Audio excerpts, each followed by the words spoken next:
Pemirsa, tak hanya dipusingkan akibat kematian ratusan babi, peternak babi kini dihadapkan pada enggannya masyarakat untuk mengkonsumsi daging babi.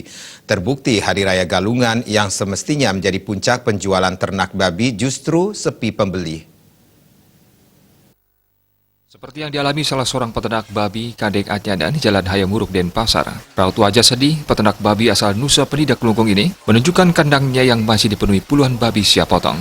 Ia menuturkan puluhan babi siap potong ini merupakan ternak yang dipelihara sejak beberapa bulan lalu dan diharapkan pada Hari Raya Galungan dan Kuningan laku terjual. Namun apa daya, sejak maraknya kematian ternak babi yang melanda beberapa wilayah di Bali berdampak pada enggannya masyarakat mengkonsumsi daging babi meski harganya anjlok.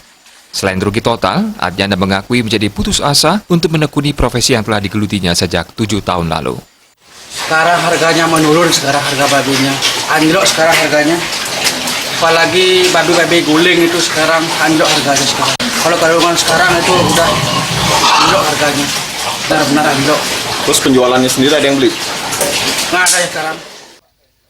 Ditambahkan sebelumnya, puluhan ternak babinya juga mati mendadak. Mencegah kerugian yang lebih besar, pihaknya berinisiatif memberi vitamin pada ternaknya yang berakibat bertambahnya ongkos produksi, karena vitamin tersebut dibeli dengan harga Rp95.000 per botolnya. Sufiatna, Bali TV.